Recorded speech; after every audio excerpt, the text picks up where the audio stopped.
33 communities have been approved, but then when you start going through and pulling up these individually, some of them are a lot further away than we are from. Recording in progress. Less than 1%.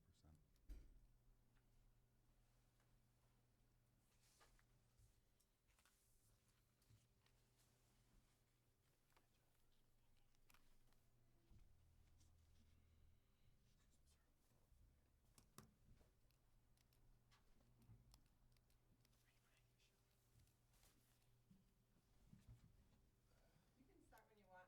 The stream is a little slow. Okay, so just call to order. Broadcast is out there, so. Call to order the January 25th, sorry, January 30th, 2025 Housing Production Plan Update Working Group Meeting. So we'll start with the Pledge Allegiance. Pledge Allegiance to the flag of the United States of America and to the republic for which it stands, one nation, under God, indivisible, with liberty and justice for all. Okay, it's the hybrid meeting statement pursuant to the Governor Healy's March 29th, 2023 order extending temporary provisions pertaining to open meeting law. This meeting of the Housing Production Plan Update Working Group is in hybrid format and is being recorded. The recording will be available at the town's website and YouTube channel. So we'll just do a roll call so we could get the attendance. If you're in person, can you just say present and in person? And I don't see anybody online yet, but we'll figure out when they get there. But you say present and remote. So Tim Annis, Normand Champagny, Present. Stephanie Covino, Present, in person. Michelle Edelstein, Present and in person. James Edamarna, okay. Michael Gagan, Present in person. Brian Jamrose, Present in person. Andrea Matei, Present in person. Don McKinnon, Present in person. Pam Nichols, Present in person. okay. Dan Spangler, Present in person. Wesley Stanhope, myself, present in person. Brian Stevenson, I know he will not be here this evening. Jerry Townsend, Present in person. Christine Watkins, Present in person. and Peter Zona, which I know will not be here either.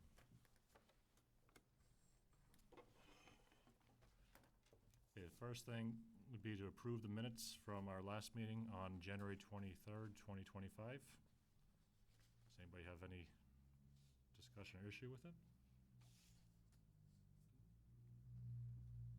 Motion to approve the meeting from last meeting that was first originally held. Second. Second. Okay. Norman Champagny, aye. Go around this way. Stephanie Covino, aye. Don McKinnon, aye. Pam Nichols, aye. Christine Watkins, aye. Dan Spangler, aye. Michelle Edelstein, aye. Wesley Stanhope, aye. Brian Jermis, abstain. Michael Gagan, aye. Jerry Townsend, aye. Andrew Matei, aye. Jim Miller, aye. How you doing, Jim? Doing good. All right. So what I'm going to do is, so Pam, if I just share this through the Zoom, it'll come up? Okay. Can I just say something? I think legally you have to say anyone for public forum and then nobody will. Sorry. Anyone for public forum? There's nobody in the crowd or There you go. on Zoom. Okay.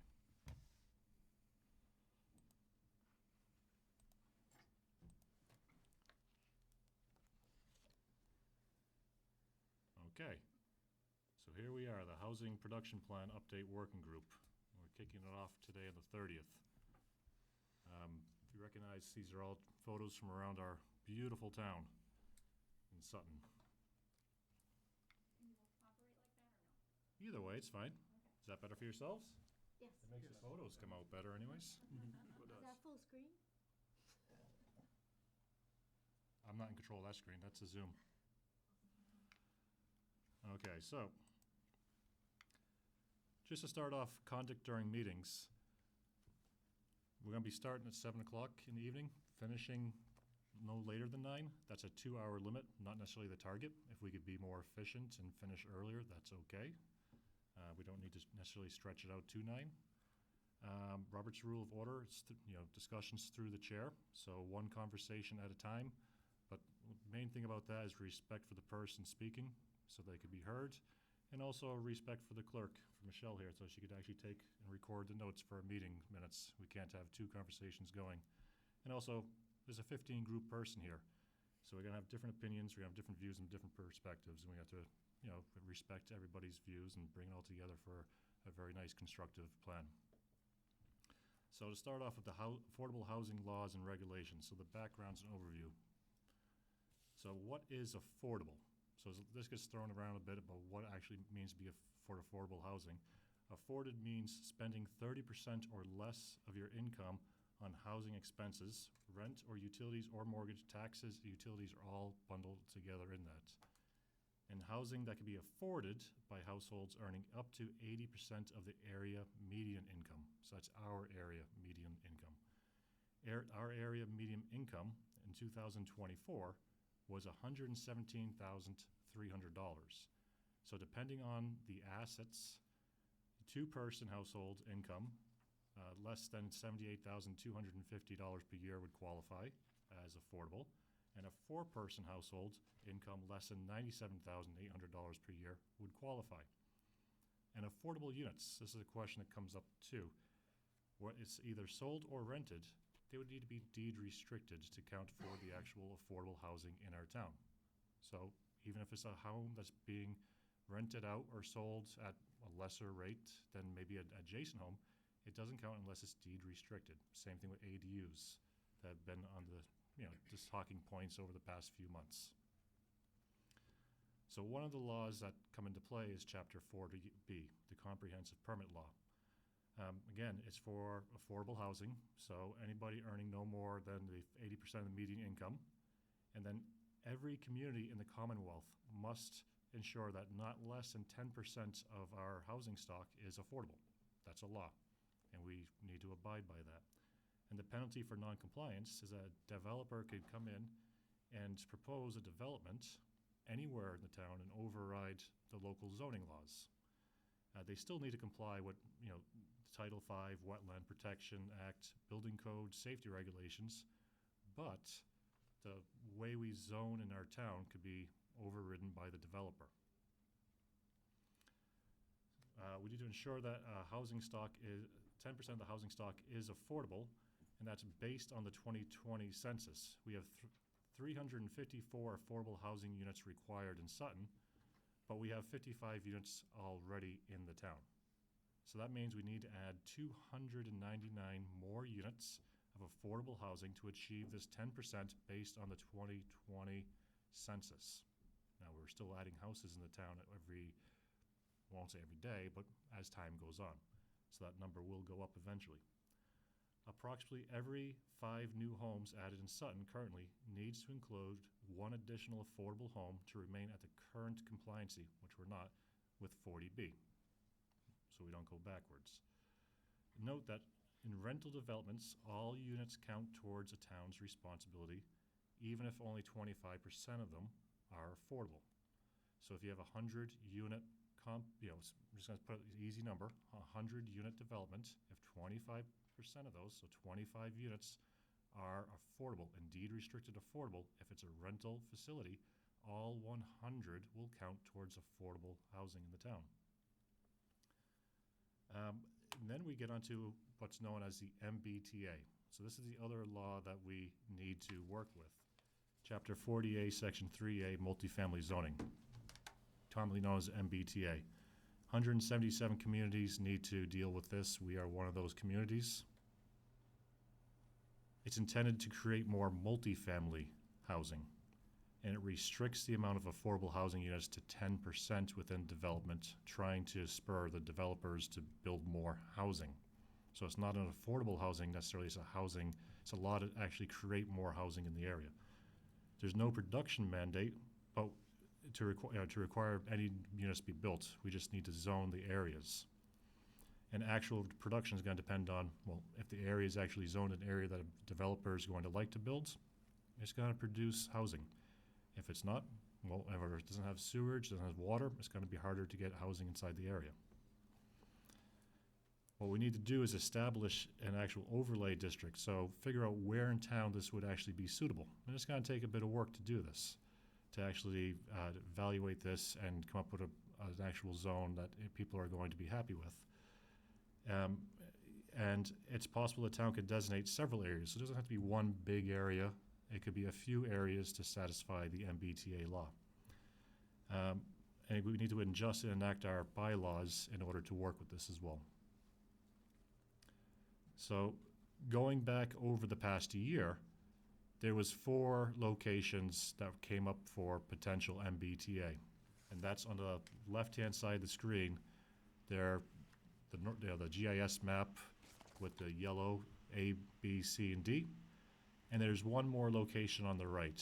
That one came up more recently. So there's 5 potential locations that are already available to us to review as part of the study. Doesn't mean we can't look at other locations, but here are 5 that are already potential sites.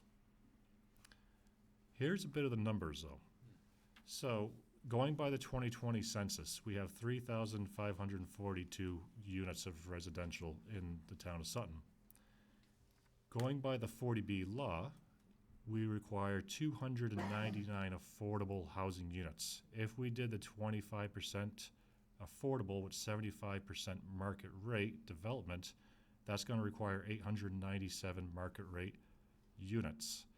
If we don't plan it well with the MBTA location, that's going to have another 181 units of MBTA, bringing in the town of Sutton up to 4,919 units, an increase of 39%.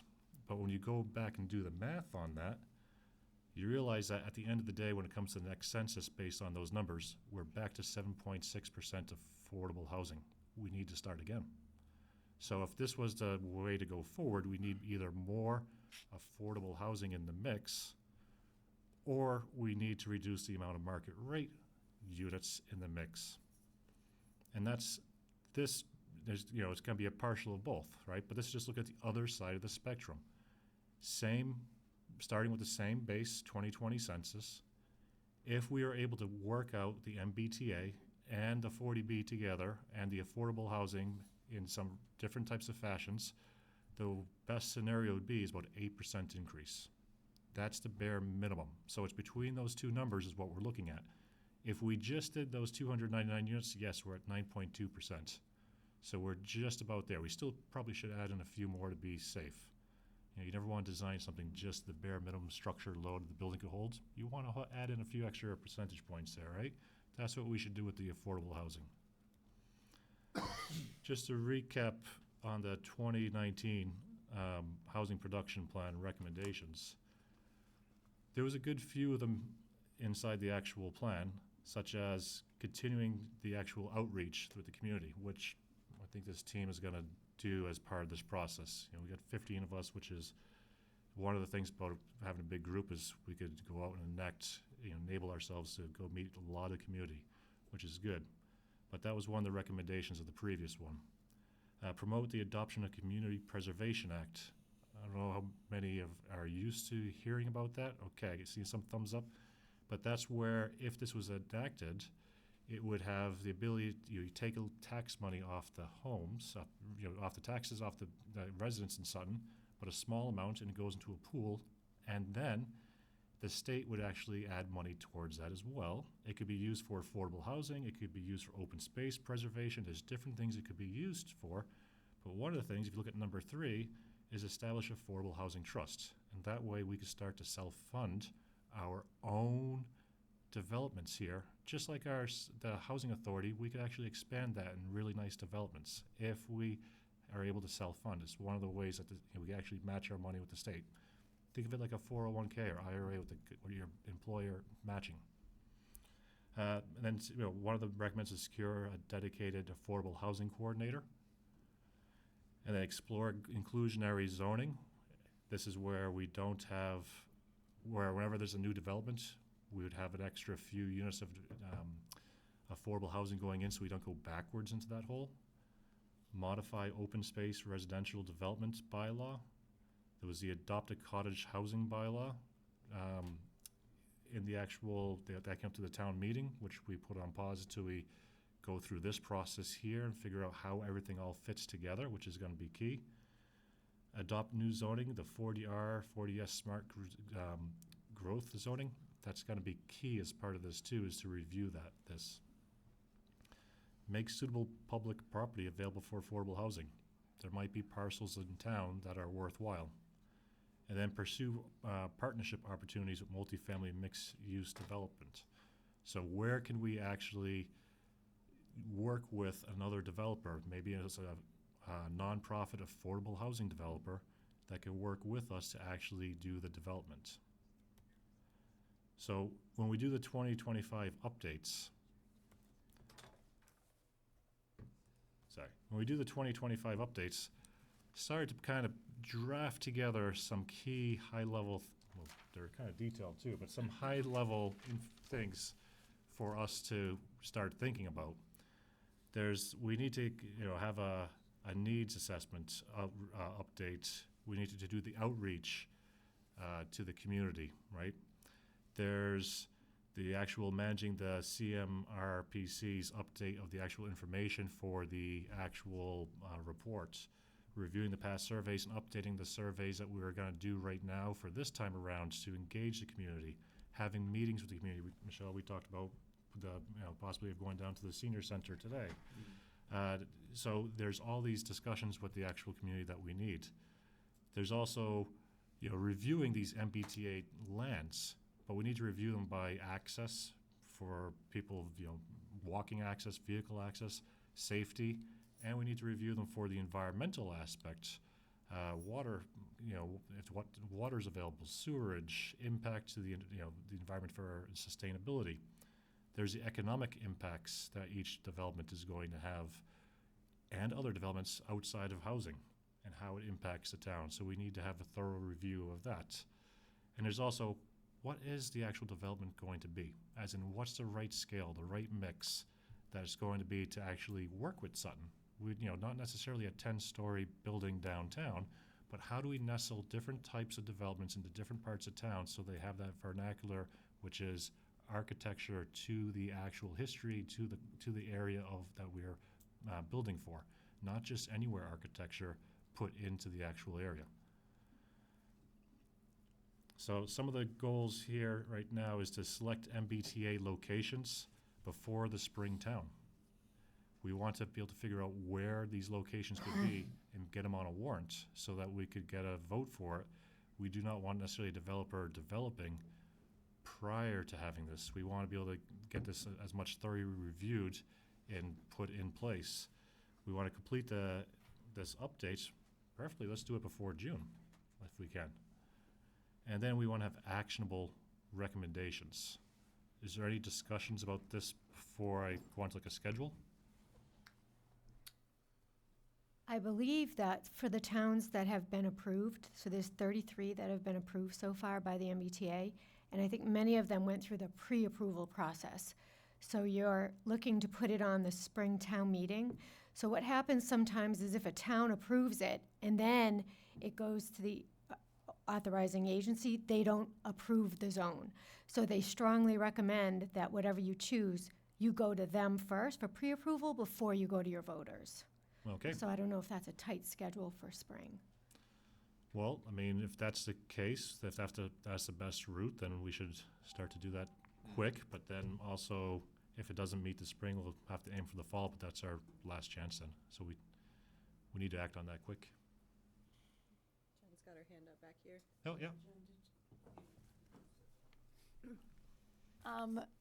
I think I mentioned in the past meeting, as we've selected all but that last site, we've submitted those sites and the base material, the base data that's required to Central Mass Regional Planning, who are one of the agencies that works with the state to pre-approve, to make sure they're gonna meet the state's requirements. So at least the first 4, I can give you data on whether you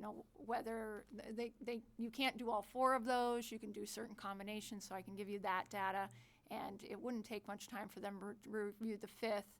And then it's really important, if you're thinking of some other parcels, to, you can just forward them and we can pop those over to CMRPC and they'll conduct basically the pre-approval formula, so that when they hit the state, like you said, they won't bounce it back. Do they provide a letter? Is there any type of pre-approval form that says this has been reviewed, this has been pre-approved, so that when it goes to the state, they know that? I'm not sure. I do have the emails that they meet the formulas from the first 4, but I will double check with them and see if that's just something that's then automatically accepted by the state. But I do have the emails on the first 4 and the ways that you can do singles, combinations of 1 or 2, portions of larger ones, and it would meet the different requirements. So I'll double check on that, though. That's a great question. So you could forward those out, Jen? Sure. Yeah. And just to clarify on that, the CMRs, the actual Central Mass Regional Planning, they actually took a review of those 4 sites, like a pre-review before it goes to the state. Is that correct? Yes, if you ask them to. Okay. And then the next step, if one of the, and did they have any concerns with those sites? I mean, all they're doing is plugging it into the formula. Yeah. So they don't, we didn't ask them to review it for a lot of the things you talked about. I mean, Oh, yeah. we looked at those sites in terms of access, water, sewer, blah, blah, blah, and pick them for specific reasons. But when we just send them to them, then they plug it in. And they're looking for things like existing zoning, density and stuff. Those are the acreage, the unit densities. Those are the things that they're just plugging in numbers and making sure the formulas work. So. Can you send that information as to what those requirements are? Sure. Yeah, it's an interesting formula, but yeah. And do you It'd know be if- nice if somebody or a number of people on the committee were familiar and comfortable with the formulas, because then we could do a little bit of upfront review. That's Yeah. why I'm asking. Be if great, you can sure. send that, 'cause Not a problem. it shouldn't be that difficult to figure out. Can you just, Jerry? Jen, Pull do you forward. know, Jen, do you know from other towns what the time frame is for that approval from the state, for the pre-approval? I don't know. No. Okay. Gotta go even faster. Well, there's only 33 towns approved, and Yep. as of October of '24, some of those had an earlier deadline that was extended because of the regulation issue with Milton. Yep. But, I mean, that leaves 144 towns that have a December 25th, right? Yep. So. Yep. It's a lot. Andrea? Question on sort of strategy on losing spring meeting as a place to bring up the first group of parcel, or the parcel, right? Mm-hmm. So if we have the data that shows sort of the best contender for pre-approval, and we narrow the 5 down to maybe 3, and we kind of keep narrowing it that way to what we think is the most likely to succeed from an approval process standpoint, that there may be some benefit to trying to go forward at spring meeting to make sure that one of 2 things will happen. If we have a parcel that we think is successful, then, and we're comfortable with it, we go forward, we might be done. But if we have a parcel that we think is successful and we find out we're not successful with our townspeople, it might be good to have had that opportunity than to get to the end of the year Yes. and find that you're kind of running out of options. So I like the idea, Jen, that we have 4 of them that have already been through some evaluation, and maybe we can intensify our energy on those 4 while we look at the 5th one and try to narrow the range on the 4, and then see if we can do something for spring meeting. This is a suggestion. I'm worried about the time frame. Can I just ask Jen a procedural question, Sure. though? So if the town votes no in May, there's no time limit that the same article can come back, is there? So if they vote no in May, can we bring the same type of article back, or is there a waiting period? It depends on the planning board's recommendation. If the planning board recommends the article, which if you've done your due diligence and they've already had me do the due diligence, I can't imagine the planning board would not in the majority support the article. If the planning board supports an article, it can come back at any point thereafter. And, man, my train of thought is horrible these days. There was another point, but I'll think of it and let you know, because Yeah, it and was the important. benefit of that, because the question came up at the last town meeting, the benefit of it is that if the planning board supports it, you get an automatic, second try, right? You can bring it back to the next town meeting. So we will have Sure. we will have like 2 bites at the apple this year, even if we fail on the first. But I would think that we wouldn't really want to have a failure on we might not have enough votes to pass, we wouldn't have a failure because. No? It only Excuse me. requires a majority vote. Yeah, That was exactly. the important point. And that was, they changed the law on that. Right. All right, and if you know, like Southborough snuck by on 6 votes or something, remember that? It was, or Westborough, one of them was incredibly narrow for 500 people that voted. So I think that, you know, there may be some momentum to immediately evaluating the ones that you've already helped get vetted, add the 5th one to it, and then come back and start going through them. And that was a ruling change just for MBTA with It's the just simple for- majority. Every other zoning is still 2/3. Yes. Yeah. Yep. Right. It's right in the statute, I think, Jen. I think that makes sense to fast track it and try to get there for the spring. Yeah, I just have a question regarding confirmation, regarding numbers. You mentioned like the apartments, if they would build 100, and 25% of are affordable, the total unit number in this example, 100, would be applicable to 40. The would it be- subsidized 40B. housing. Yeah, but could it be kind of like I hate to use the word a double dipping, whereas it would be justifiable for both 40A and 40B? If the area is zoned for MBTA First. and then a 40B development is put onto it, it can be satisfying both needs. Okay. So that's also why we need to figure out the land for for the 40A, Yeah, the lot, well, yeah, for the land, MBTA, before somebody proposes a development. Yeah. If somebody proposes a development, we're snookered on that. Yeah, okay. If all I right. could, through the chair, just one comment. Yep. And correct me, Jen, if I'm off on this, but with the MBTA piece, you simply have to have it zoned where it could fit. If no developer comes for 10 years and wants to develop there, we still met their mandate. Yeah, and I think Now, that's the key. It Wes, doesn't have to, okay, so there that never doesn't has to be a built. house built ever. Okay, It doesn't matter. We simply presented an area that potential developers could come to meet that, you know. What they're trying to do is every town, they want to have an area set aside that you have enough space to do this type of development. If a developer chooses not to come to us, it doesn't minimize us We just on the figured- MBTA piece. Okay, Obviously, if they built it, like you said, it would cover both. Okay. It would be a win-win if you could do yeah, that. exactly. Yes. As long as the And Mike, to MBTA be is first. clear, even if nobody ever builds on it, we're in compliance with the law, so we're not in the penalty box Right. on any of the money that could, right, attend a And potential. from BTA. Yep. As long as MBTA is first. yes. Yes. Okay. There've been a couple of towns that have just taken the position that are like us, no public water, no public sewer, you know, they're on well and septic, that they went forward, they designated the MBTA parcel, they held a vote, designated the parcel, submitted to the state approved it, and they stood up, didn't change one zoning bylaw, and just said, we're done. And that, they're done. So there's some real benefit, I think, to It's an opportunity to make it work for us. yes. Our best interest, I mean, so. So I think it'd be a good opportunity to make the MBTA and the 40B work together, right? Because what I'd be worried about is that if we have them separate, and even if we find a place that's harder to build for the MBTA, it will get built. Even being at the Worcester Regional Chambers Manufacturing Roundtable just this week, well, they had like 50-something different manufacturers in for their every quarter they do a talk. The biggest discussion is Worcester is the biggest growing manufacturing area in the country.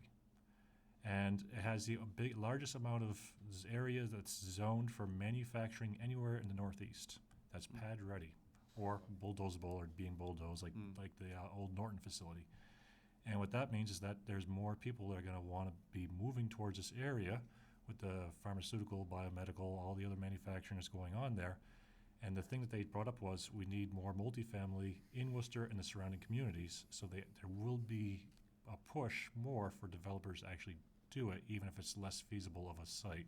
So not just we need to get them to work together so that we don't have 2 sites that one might be less feasible today, but in 5 years' time, it will be feasible. Through the chair. Yes. On that point, although I appreciate what Andrea is saying about not delaying us at all, I'm wondering if Jen can, or like, and as you look at your timeline, maybe we, like, if you can get an idea of how long it would take to qualify that 5th spot. If it would hold us back immensely, I'd say not do it, but it might be Mhm. worth our while to check it out and include it. It- If it could be the best solution. I, like. Yeah. if it's- Especially since some approvals have already been done on that 5th spot for a warehouse that didn't go in, but As- I mean, if it's some gonna super approvals delay, have been done. I Right. understand, but. That's a great point. Yeah, I mean, it took Central Mass Regional Planning probably less than 2 weeks to do the original 4 parcels. So I don't want to commit them to anything, but I can literally reach out to them. Well, I'll send the mapping guy an email tonight before I leave. And he really just needs some basic information. And then he can give me an idea of how long it will take, and I can let everybody know. So through the chair again, what's the deadline for getting something on the warrant? The warrant closes, I believe, on March 12th this year.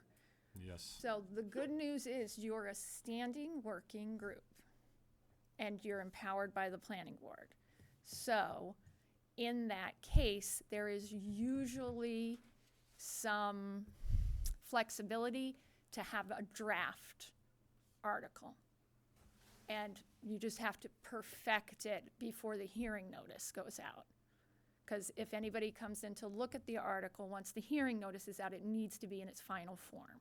So when's the So- first hearing? That would be the planning The hearing? hearing, yeah, the planning hearing will probably be very beginning of April, first meeting in April. So 8 weeks. So you don't have a ton of time. And I want to just say, I know this sounds funny, but picking the parcel is actually the easier part of this. I don't know how many of you had downtime enough to look at this sample MBTA regulation, but that especially, Wes, as you talked about, the making sure what you do is Sutton-like, not 10-story, blah, blah, blah, because you can totally do it at 15 units per acre, much better. That is what will take the most time. Luckily, only 33 communities got approved, but a lot more than that proposed. So we do have a lot of communities and Central Mass Regional Planning to pull from for some sample bylaws. I just don't know how many of them really dug into the architectural and massing end of things, which as a planner, and as I think this group would agree for the most part, is key in terms of the bylaw. So, Can I ask one more question through the Sure. chair of Jen? So the open comment period on the temporary regulations is January 31st to February 21st. Yep. And I know you mentioned that one of the things as a small adjacent community you'd like to see is a reduction in the density, Yes. 9, 8, 10 units. So when would the state decide on that, and how would that impact us if we moved forward, if they reduced it, so that now our zone wouldn't have to have the 15 units? I mean, are there other small adjacent planners that are working together to put the same comment into the state? so I'm not sure on the timing. As you know, from getting involved in town meeting as of late, we can always do an amendment on the floor. So literally, we can, I was getting some squatting exercise in there. That's my whole exercise today, thank you. But we can always do an amendment on the floor. But I can be in touch with because when I send, I'm going to request my planning board endorse the letter that I'm drafting. And when that's sent, it'll go to our legislators, and we'll ask that question. When will we know? As all of us know that are kind of keeping an eye on that, this is moving very quickly. So I think we'll know pretty quickly if suggestions are being taken into hand or if it's just going to get ratified the way it is. So worst case, amendment on the floor from 15 down to whatever, if they move with us a little bit. And I'll be in touch. Anything I send to this degree goes to our legislators, but it also goes to CMRPC, and it goes to the network of planners I know, because we like to be in touch with each other and see what each other are doing. So I'll be reaching out. And will you be including in your letter the fact that we have 3 separate independently chartered water districts that control our water, and that their flow is controlled by the DEP, so that kind of can constrict us for what we can do? There's a two-sided look at that we can talk about more if you'd like. But I think the more germane point and the thing that's going to strike home more, as it did with the adjacent communities, is the considerations for different persons per acre density. The way they've structured the legislation clearly aren't focused, or I won't say they don't care about whether you have water supply or what the water, but that's definitely not really a focus of theirs, so I don't know if they'd even consider it, and there's a potential downside to that. So I'll think about that, and maybe we can spitball that a little bit. But we're going to primarily be thinking about, the vast difference in persons per acre density across these 177 communities, the same kind of argument we made to get a fourth level added and get slid into that fourth level and drop from almost 500 acre requirement down to 181. So Just thinking of like critical path on this, like for reviewing the MBTA, if we're going from 15 units per acre down to 8 units per acre, we just need more land to actually spread out those buildings, right? So if we're reviewing the MBTA areas now for which one's more suitable, and if we're doing the math, if we did the math on 8 units per acre, can it actually hold 8 units per acre in this plot of land? Yes, great. Or maybe we need 2 parcels of land.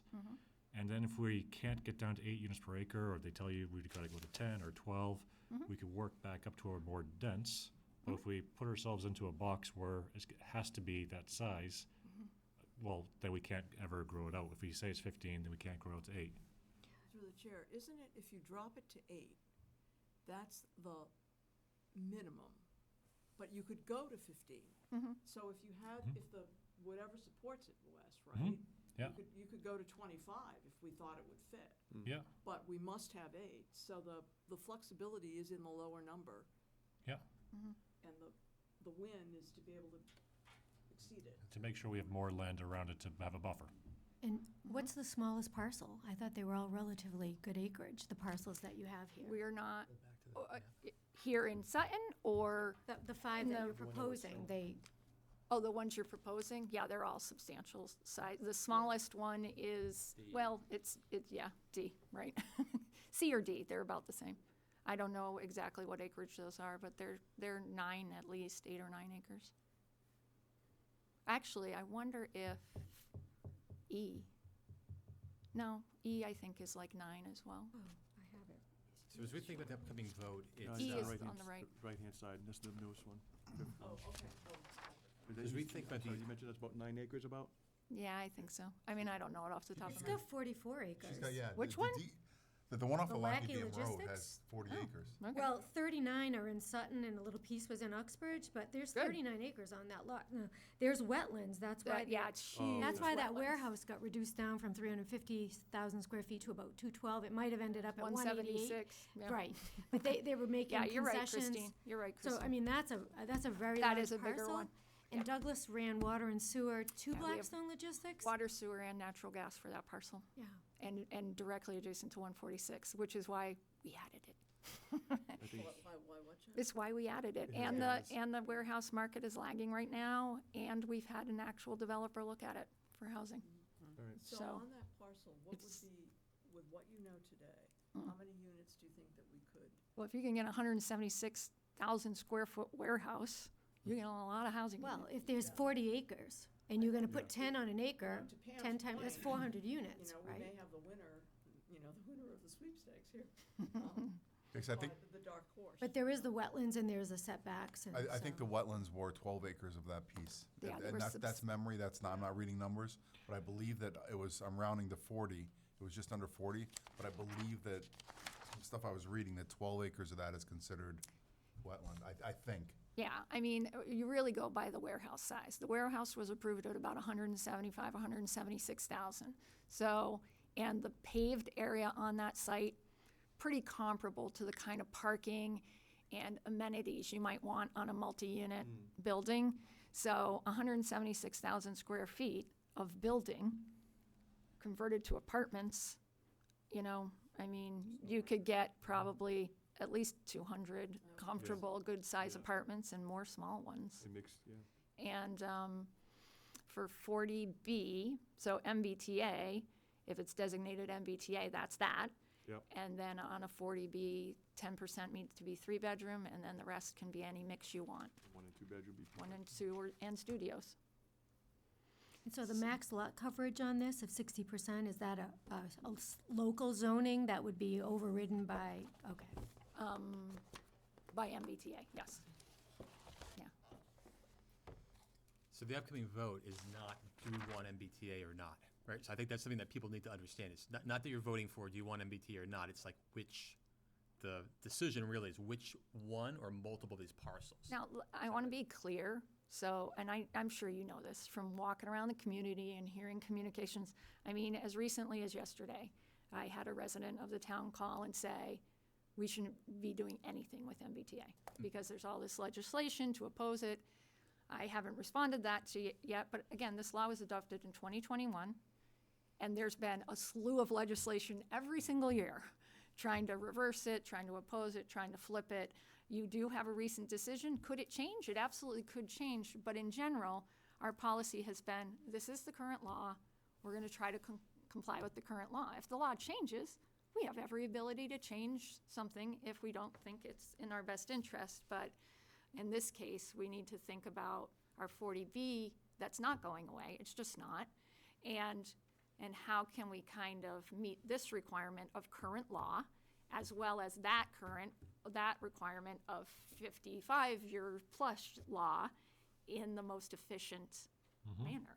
So you will definitely still get pushback from any number of your fellow residents who are just maybe don't, and this is part of the education process, maybe don't fully understand or just, you know, they're just upset and maybe have some misinformation or just really just visualize the 10-story every time they hear multifamily.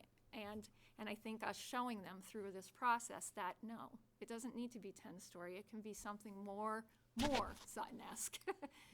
That will be helpful, I hope. And this is why we're here. I mean, if you look at Lot E, you could hit 2 birds with 1 stone, make it work for us. It hits the numbers. It's not going to ruin the aesthetics of the town. No. Right? So it's, an example like that is be more receptive to the public once they understand and more educated. Right. Like, for instance, I bet you how many people know that we just discussed now is if we designate such a lot as 40A, well, what to meet MBTA, and it meets requirements, hence my question. If we build, example, 100 units, 25% affordable, all those, the count of 100, it will be concentrated in one area. We can make it Sutton-esque, Sutton look, and it's not going to disrupt like the downtown commons, right? It's not going to have that. So it's going to be, it's something to look like. Something to look like, or I mean, I'm sorry, something to entertain for sure. Yeah, The and the other thing wetland location on that is on the corner of Oakhurst and Lackey. So that 12 acres plus of wetlands is a natural buffer to the rest of the residential Exactly. neighboring communities. So it's just a really good spot. Now, who So- owns this? I'm sorry. So through the chair, can I, one more thing though? So if we switch from warehousing, so there was a traffic study for that. So when you add housing there, that's going to be a concern. So who would improve Oakhurst Road? That would have to be widened.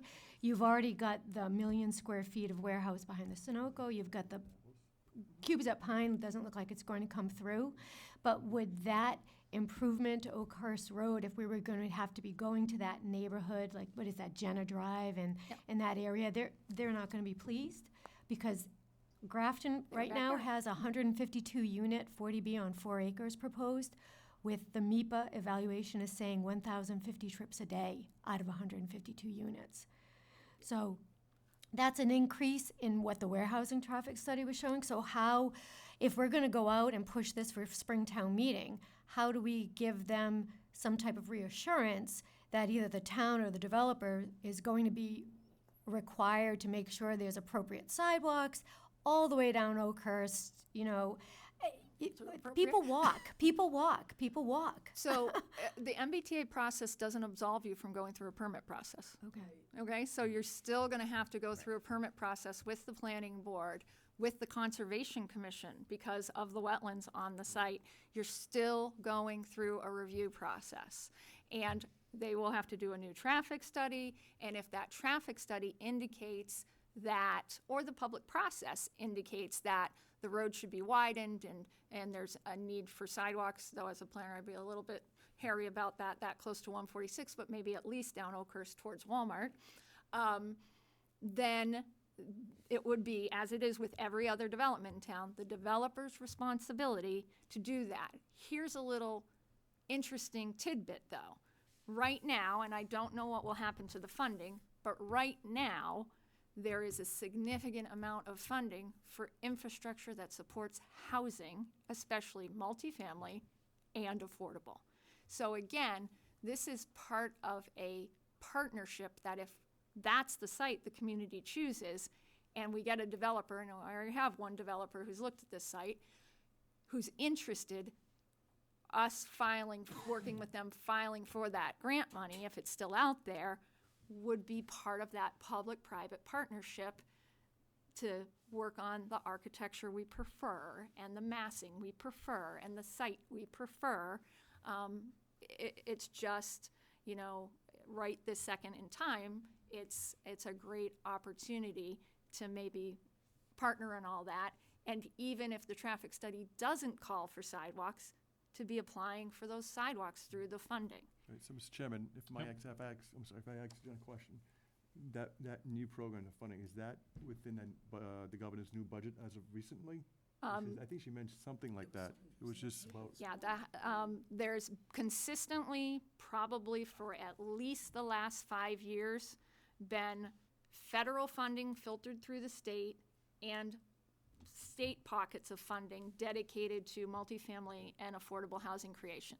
So the question is, what happens to, because a bunch of that is federal backed through the state. So we'll still have a pocket at the state level, it's just how much. So the other question is this gonna continue to fall through or not? So. Stephanie, do you have a question? To recap, I think that everyone, it seems, correct me if I'm wrong, is in agreement that this seems like the first thing that this group should do is focus on the MBTA, right? And if you could, first of all, thank you for putting all of this together. I was wondering what we were going to be talking about exactly, and I was so excited to see a PowerPoint presentation, laying it all out.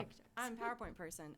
But if you could go back to your proposed working groups, and I think one thing that we've heard a little bit is, I don't know if it's part of each of these working groups or a fifth working group, but public education.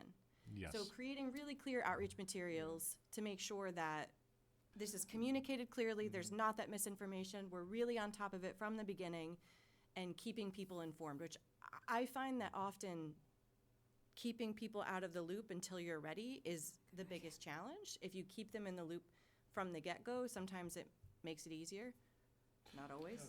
Yes, and so this has been like a work in progress over the past week of putting this idea. I had 6 groups, brought down to 5 groups, brought down to 4 groups, been splitting things up around in places, adding things, taking things away. Jerry's laughing. He knows we work together. Even like today, I was making some changes to this because some things do overlap between different groups, but kind of the one, you hit the nail on the head. I don't want to turn away, but you see like the orangey type of group, right? That's kind of like the housing production plan needs. That's the assessment. That's outreach, the updates. Like, what does all that mean?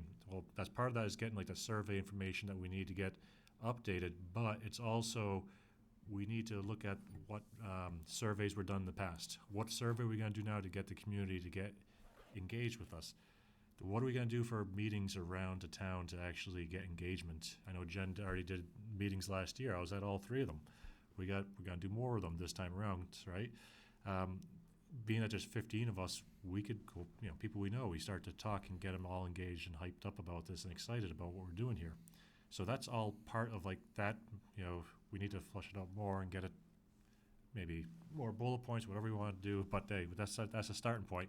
And then the other one is kind of like, you'll see it's fast track review of the 5 parcels, number 1 on that greenish type of one, because I thought myself, we gotta get ahead of that game. We need to try to figure out a way to get one of these into that March 12th is a date for getting it onto the warrant. If we can, that'd be fantastic, but we need a lot of review, and like Christine pointed out, we need to, try to get in front of the state too, but there's a lot of stuff that needs to move fast on this, right?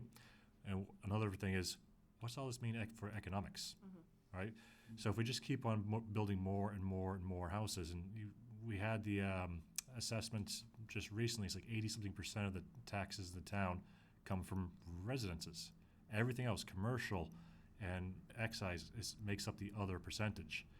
That doesn't really become sustainable, especially when we just keep on building more and more houses, and in small communities, the taxes you get on a house doesn't necessarily fully cover the expense of running a town. So we're kind of doing a nosedive. We just keep on throwing housing at the problem. So we need to figure out how do we help build the housing, but also help build the commercial aspect around it too. So we build a good community that's strong, right, financially. So that's kind of like that aspect of it. And then the other one is, well, how do we make this actually fit in town? Because we could talk about money, we could talk about land, but what does it look like? And if we don't sell it, it's soulless. So we need to actually have that architectural detail, that, how it fits. And it's not one size fits all across the country or the world. It's not even one size fits all across Sutton. So like Wilkinsville is different than Manchog, which is different than downtown Sutton. It's different than if we're down by, Galaxy. So we need to have different visions for different places, something that could be enacted upon. So that's kind of like what I kind of thought was, and we could add to it, we could move things around, but that was kind of the 4 different pronged approach. Clarifying question, are each of these 4 already sort of under the subcategory of let's focus on MBTA? Or are these 4 for the entire housing production plan, and group 2 is mostly focused on like that first step of MBTA? They're all to do with the housing production plan overall. Yep. The second one I have is where we're gonna fast track the actual review the sites. And part of that for the fast track is gonna be also, environmental review. We have a site that's doesn't have access to water, doesn't have access to sewer, maybe it's got wetlands in it. So all this stuff needs to have a really good thorough review of it too, right? But what are the pros and cons for each site? And that's all part of that aspect. But as we start to tease out which ones favor more, it starts to impact the other ones. What's the financial impact? What's the architectural details? So they all interconnect with each other. Plus, let's look beyond MBTA as well.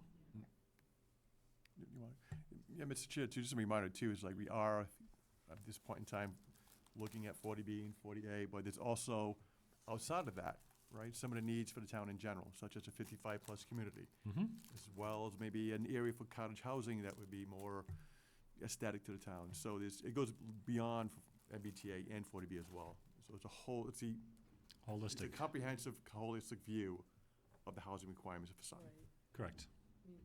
I really like the idea of seeing this really, to Norman's point and to yours too, as one process. The MBTA has too much of a shadow because we've got to get it done, right? If we didn't have to do that, we would be doing a different, we would do the evaluation, but it wouldn't be quite so tipped to finding a parcel. But I really like the way you approach it, which is we'll find the parcel, but how does that one step really impact the entire future of the town? Because what we're doing now is focusing on increasing just literally the housing stock in whatever content we decide to do it. Which is, and the commercial piece is a puzzle, we'll just have to, it's a good approach. Great. Okay.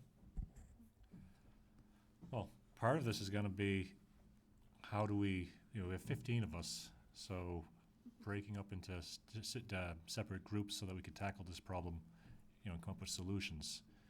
So, if there's areas inside here that you feel that your strengths are gonna help us out, woo. Sorry, I should have warned you. Good morning. Whoa. Good morning. Sorry. But if there's areas inside here that you bring the most, strength to, that you feel, or there might be a few areas that you do, and one area might have a few people going for it, and the other area might need some extra help.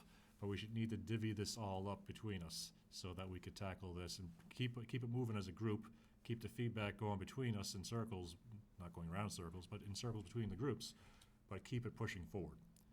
So we should probably take a look at this now and see, is there a logical way to break this up into groups so that you could, help push with your expertise?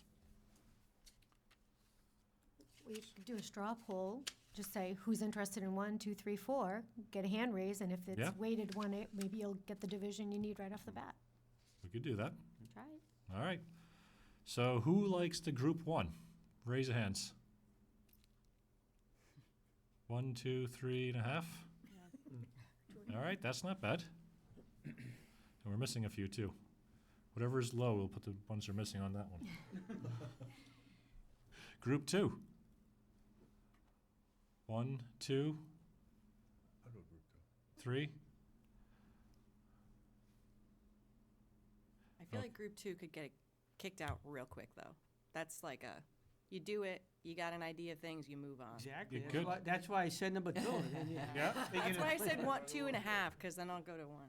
But then you could switch. Well, I made the comment earlier with Wes that these groups, it may not be evenly divided. Like you just said, group 2 may be less work, so we have less individuals working on that. We might need more on one of the other groups to get the work done, so. Through the chair, but wouldn't group 2 also have to be looking longer range in dealing with the water districts and some of the other issues? Because, Correct. I mean, water and sewer impacts all 40B So everywhere. This would be is getting in contact with the water districts, figuring out what their plans are, what their Inviting them their in. pumping capacity. Wilkinsville might be going up a bit in the planning meeting that came up this week, right? I listened in on those. So they that might be increasing. So what is the impact, and how much more can they pump? And what about the other areas in town too? So that is, like Christina, you're right. That is actually looking at the actual water infrastructure that's there, and the sewage infrastructure and capacity and details on that too. And just as an aside, the school has its own water treatment plant because I believe it's uranium. They've got one well shut down, so there's a big user of a private water supply in the community that's had issues for 30 plus years. Okay. And it wasn't feasible to bring public water up to there when they redid the building. So that's an example of how a private public water system is working in our town now with what we have in the ground and how the aquifers work. So Okay. that's a bigger group than you think. Yeah. Their main issues radon. How about group 3? 1, 2, 3. Okay. What one's that? You want to take note of Oh, those? yeah. And then group 4? Someone know I was putting my hand up? Good hand back there. All right. How do we do on numbers? Good. Good? Good.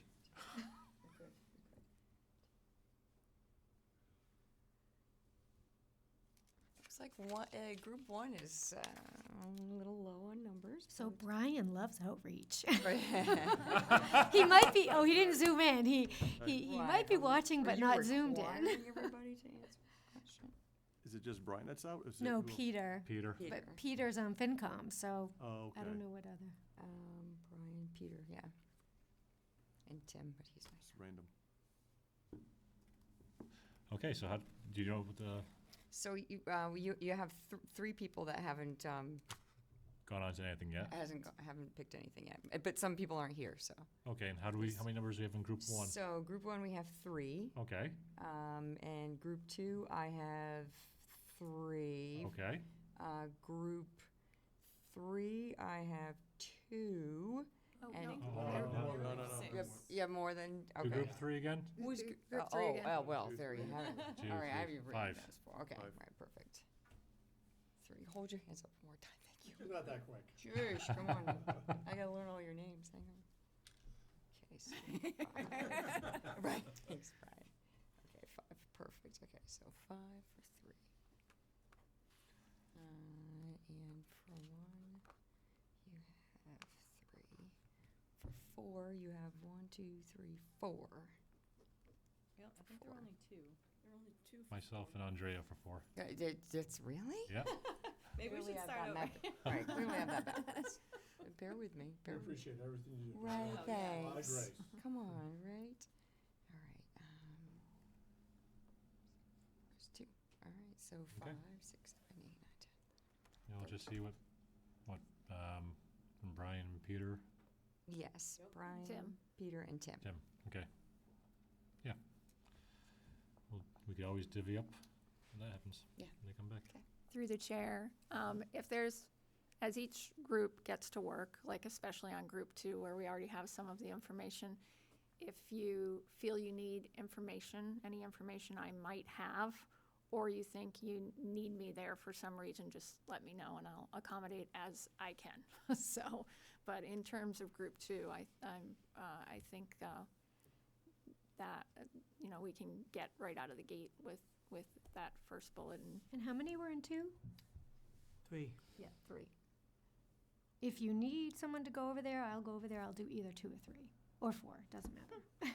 I mean, I'll be flexible. Whatever. I'm interested in all of it. So. Yeah. Who else was on 2? Michael, I know. Yeah, and Dan? Dan, 3, yeah. Yeah, and I'll jump to another one. It seems like it would be the quickest.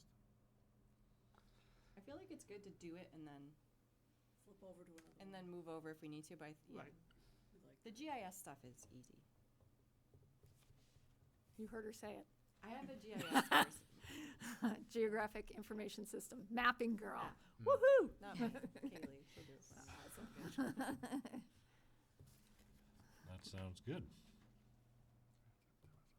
All right. Through the chair, if I could just interject something, Sure. and it's kind of a side note, but I was kind of looking through the plan from 5 years ago, and one of the things that's important for everybody to keep in mind about 40B that I just kind of picked up on is, we're at 1.5%, and the goal is to get to 10%. And at that point, they can't just come in and do things that we don't want. Mhm. However, if we have this plan published and we've made inroads where we do some, we're not gonna get from 1.5 to 10% overnight. But if you're making some inroads, there's a formula, and they will grant you, the state will grant you a temporary appeal proof from Chapter 40B things. Meaning that if you're every year adding 10 or 15, you're not gonna, a developer can't come in even if we're only at 6%. Because we're making inroads and we're working towards it. So something to keep in mind that this goal of 300 units might take 10 years. It But needs if to be, we're it can be making incremental over progress, time.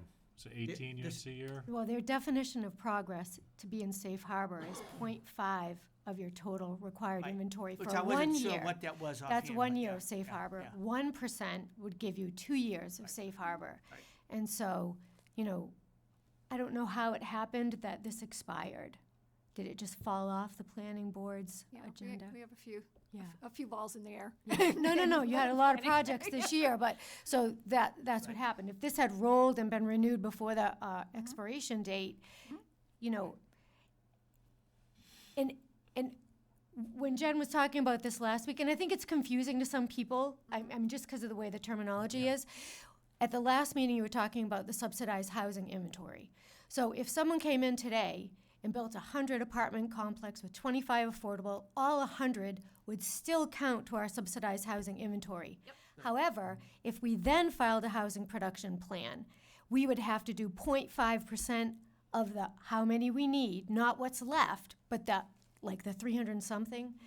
Then we would be in safe harbor going forward if we weren't at 10% because of that other 40B.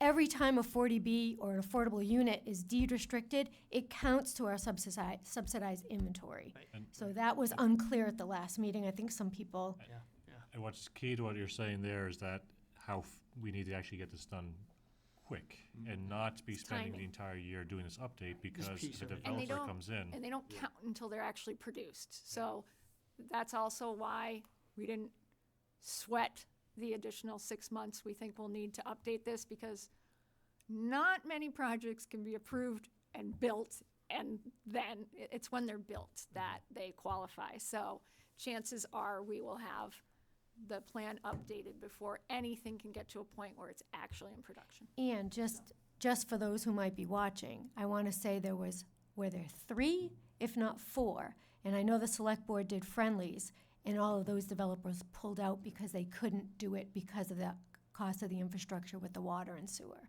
Yeah, it wasn't so much cost, it was water availability. Right, so that was, And now we've got some changes on that front to some degree. So, and 5, I haven't talked to Whitensville Water District in a while, so it's super important to have that conversation. But because, as you pointed out, Douglas pulled up water, and Whitensville used to have a good supply of water, but may be dealing with PFAS filtration and timing issues. 5 is a great site for water, especially if Cubes at Pine doesn't move forward quickly. so how does that work for a chargeback? So Douglas or Whitensville Water District would charge back the town of Sutton?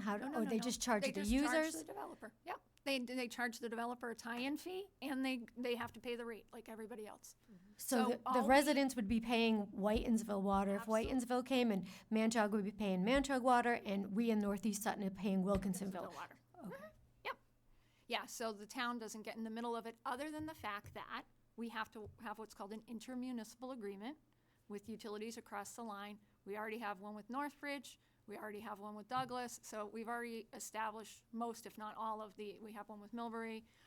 We have most of the IMAs that we need, and they're relatively quick to establish if we need any additionals.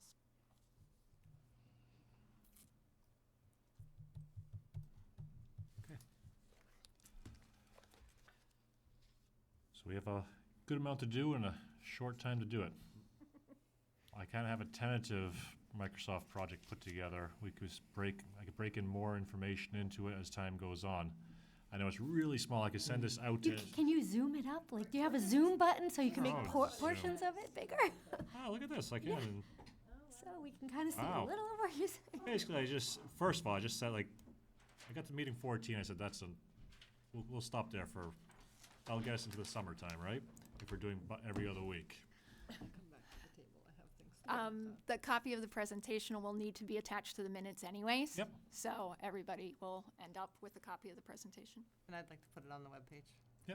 Yeah. So And then, I'm confident I did not agree to the meeting on the 20th of February. This is just where I started to have repetitive meetings every other week to have place orders. And I want to talk to you about, scheduling the meeting times as well, right?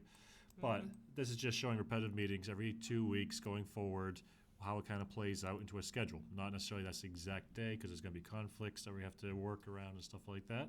But it's just kind of put it on a schedule. We can start to play with the schedule to make it work as needed.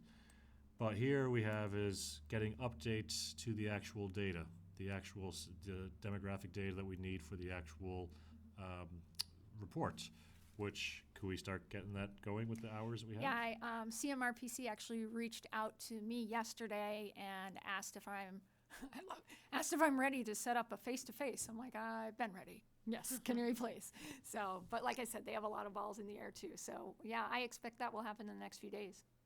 Okay, So- that they could start or they finish? Well, I will be talking to them, and we will pin down the dates when I will have Okay. what data. Cool. I just put in a 3-week period here, just a spaceholder for now. Good. Updating the survey information, what we're gonna do for a new survey. We need to look at getting a new survey out as a possibility if we want to engage the community and update a survey for this particular cause here, right? And that'll be part of the community engagement on this. So I basically just put in very quick overview of blocks of time to show how we get there. The key one is the MBTA, and that was driving to the town article meeting, which is March 12th. And that's the warrants for the meeting. So if we could get the MBTA areas through before that time for evaluation, approval with the state, and get it in for the warrants, that would be fantastic, and that would give us time to prepare for that meeting. Yes? Through the chair, this is actually to you, Jen. Do we have to have that template sample MBTA statute thing ready for, Yeah. I haven't even finished the sentence. But it is for The the March. regulation is required. You have to have For the the- okay. area selected and the regulation written. All right, so. Yeah, I mean, I will, I keep saying, I'll do that tomorrow. I'd like to take a look at it and work on it with you. Let's try to get it in a form. Yeah, we'll get, what I'd like to do is just get, Sturbridge has one written, Grafton has one written. Princeton. Yeah, Yeah, Princeton. Princeton has a Pull good from some communities we know will share similar kind of, thoughts. And I will also just send out my blanket request to CMRPC to shove me forward any models that they know that are in similar communities, or that they know include the architectural massing stuff too, because. So if we were to pick, through the chair, if we were to pick a town to follow that we think is Sutton-like, has the same sensibilities that we value, that's a pejorative word, but that we think make the town look good, what, because I've been trying to figure this out, what towns would be good models for us to follow? Well, I think Wesley pointed out, Sutton is between 34 and 36 square miles. We have 21,778 acres. We have some very different types of areas in the town of Sutton. Yeah. So it's almost kind of, MBTA I think is gonna be a little bit easier because you're picking a parcel. So you know where you are and you can craft your architectural to be like that. On the other types of housing we're talking about, we need to be very creative with being able to be flexible, kind of like our village center zoning that speaks about the vernacular of that particular area and having to design and mass and site on a lot in concert with the vernacular of the area. So, and there's a lot of good generalized wording for that. So I don't know that I'd pick any particular town. There are towns, again, of the same relative size, of the same population, that have some of the same kind of agricultural characteristics and mill villages like we do. And those are the communities we would kind of go to. So through the chair, I have the list of the 33 that were approved. Great. And Harvard, Mass, Bromfield, our soccer, nemesis, and also Westford. Perfect. I think those two. I don't know about Sharon, that's closer to the South Shore, right? But Right. if you wanted to look up, Andrea, just for your own, Yeah. Harvard and Westford, I think are similar Yeah, design. I mean, if don't you know. could share that list with Andrea, and Andrea, you can pull them probably right off their Yeah, websites. That's what I'd like to do. And if you have trouble pulling them off their websites, let me know and I'll just reach out to their planner and Okay, yeah, get them. yeah. I don't know all those planners. All I'm trying to do is to try to find a model. Yeah, don't reinvent the wheel. Thank you. No. The there's state t- doesn't have a model bylaw, though. They do have a model bylaw. I sent it out to you guys, Yeah, I've got and the model, and yeah. it's painful at best. But again, they have to send out a model bylaw for 177 communities. So, so it's got a lot of suggestion boxes, things to think about while you're crafting this section. Which, frankly, those boxes are good. There's a lot of stuff to think about in those boxes. But again, why would you reinvent the wheel if you've got someplace to start? Yeah, no, it's a waste of time. Work smarter, not harder. Absolutely. Ooh, that was the end of my presentation on that anyways. Good stuff. Any other questions on this? Loving that quote. Huh? I'm loving that quote. Yeah? It's one of my favorites. Stop sharing. Perfect. Okay, we have a good amount of work to do.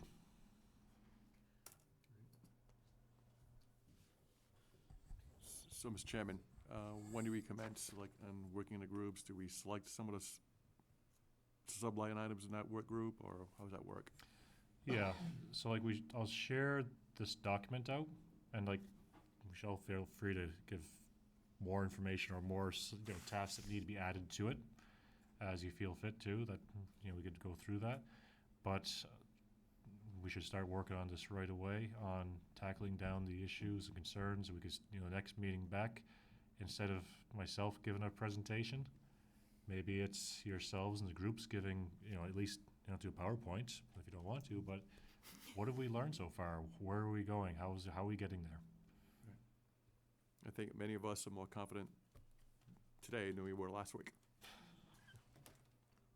Is there a definite date? Is it February 13th for the next meeting?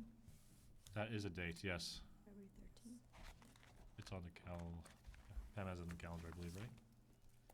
That one's definite. I think you have the 20th on the list, which is not Oh, that was the calendar. That was, okay.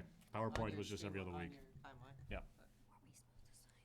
Through the chair too, I think, I don't know if we have it yet, but it might be helpful if everyone in our group has, obviously, our emails, but Mhm. also maybe cell phones, so the individual groups can kind of begin coordinating. Do you want to meet sometime and, you know, That would be good. And what, if, if you if want to it's- either if people email it want around, us- or I could set up a thing called Smartsheet, where it's like an online Excel. Jerry's laughing. And that way you can all have access and, you know, have a contact on it. We could put what, in that same line, contacts, whatever. Yeah. Which work group we're working Correct. on as well. Yeah, yeah, we can start to manage it that way.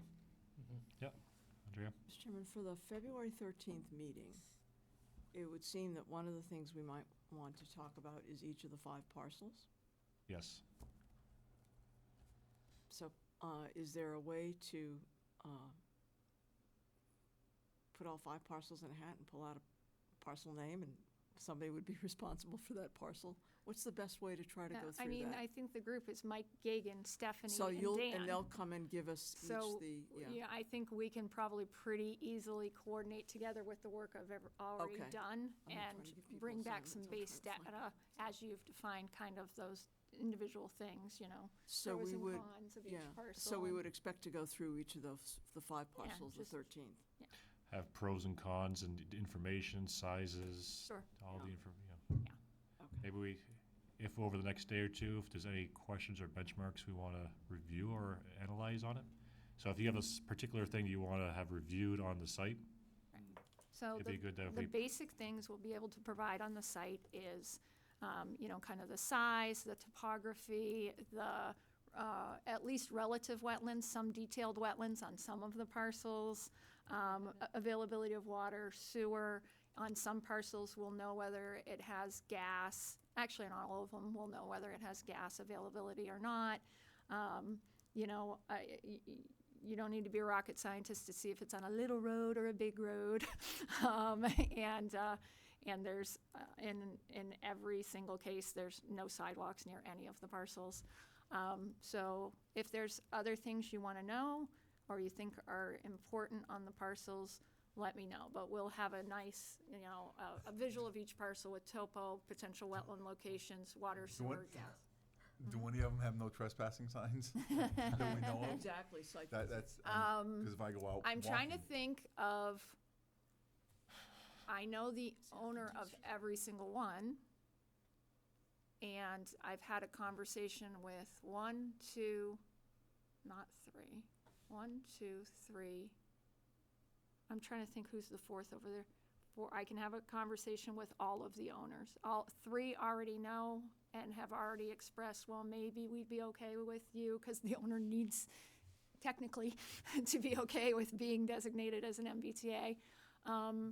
So there's at least 3 that you'll be able to go check out.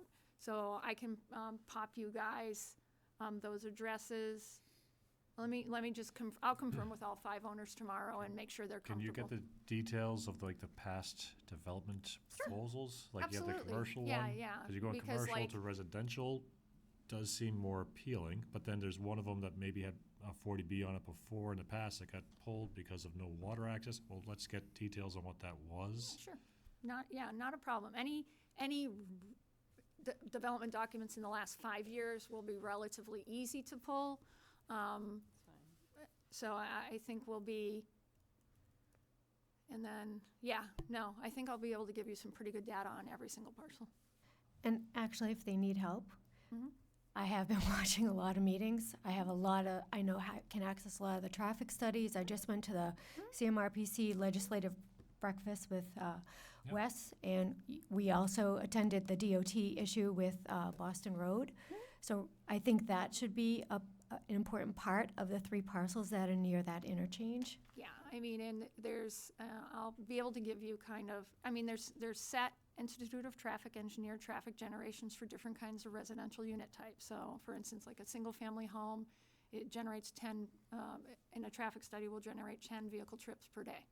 So there's a different number for, for a studio apartment, a single family, a single two, blah, blah, blah. So I can give you that chart because then you can kind of start to do the math in your head. When it comes right down to it, it's a science. Traffic studies are a science.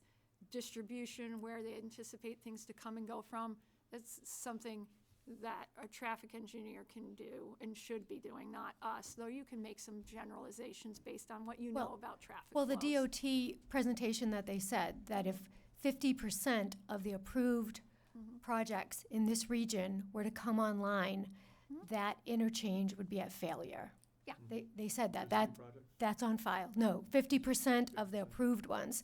So, that's something that the DOT is definitely looking at. Yeah, And we have a study underway at the state level, working with us locally, to look at 146 from the Rhode Island line all the way up to the Mass Turnpike. So we're in the midst of that. Right. and- But they had a public meeting on specifically that Boston Road interchange. Yeah, because that's the focus of the study, absolutely.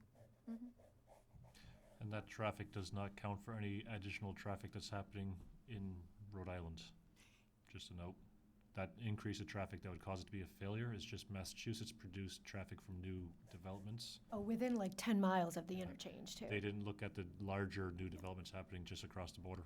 Or the fact that there's not going to be a light in North Smithfield anymore, so that's going to make it more of a... And that's kind of the impetus.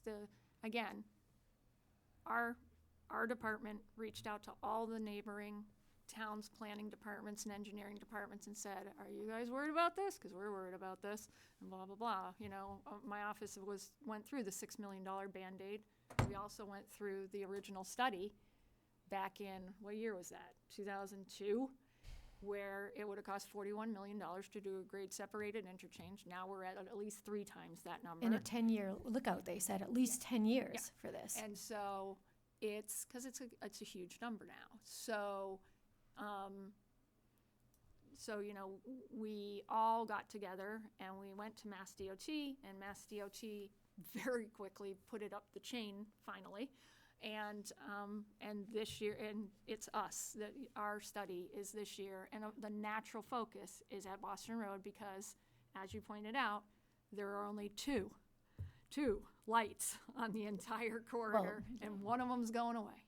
And that takes out gaps, traffic gaps that help regulate traffic, and it leaves Boston Road as the pinch point. And So- the northbound side is the one with the 3 lanes, with the 3rd lane that drops off as soon as you go to the interchange, and the DOT said that's the side that's going to fail first. It's already getting close to failure during peak hours. Yeah, and if 'cause all the you're trucks. familiar with the $6 million Band-Aid, that's basically, that was failure. That was at failure. So when we'd have the 1 mile and 2 mile backups in the mornings, and it was the only town outside the 128 corridor that was on the traffic report most mornings. So much so that the traffic people used to joke, we should have Sutton pay for part of this broadcast because they seem to be on here all the time. So yeah, I for my first 10 years working here, I heard on my drive-in every morning, great, Sutton, back up again. So that's a failure level. For That's a part of level. that outreach, understanding and anticipating that that's going to be a discussion coming from anybody if you increase traffic coming from the south, and have an answer for them or be able to answer it and give people comfort that it's in the process, it could help. Because when people start seeing they're already sitting in traffic on 146 north, and you're thinking about adding housing now at an area where they're putting up to, if it all got approved, over 4 million square feet of warehousing at that exit, and now you put housing there, that's going to put a big crush on this interchange, and people are going to have comments about that. So if we can anticipate the comment, if you're talking about community outreach and getting people in buy-in, you're better off anticipating that and having the answer rather than looking like you don't know what you're talking about. Plus, at that last meeting, we had people, you know, we approved the sound ordinance for Central Turnpike, The no Jake break, yeah. but people weren't focusing that was that cause of the trucks going down Central Turnpike was because of that light, and them having to stop and then from a dead stop start up the hill, causing more traffic. So the truck traffic being pushed from 146 to 395 through Central Turnpike, it was just a noise ordinance, but the real issue is the volume of traffic and truck traffic that drives that way because of that stoplight and that interchange. Yeah. And Manjog Road, so the trailer trucks aren't supposed to be going over the compromised bridge, and they are. So the fact that that bridge is going to take 5 years and be one lane might actually stop trucks from going that route around the pond. There's so many things we could talk about and so many things we No, could but this is focus on. This is what you're gonna hear. This No, is what came out of the community Yeah, outreach. no, I'm not, Yeah. it's all valid. It's completely valid.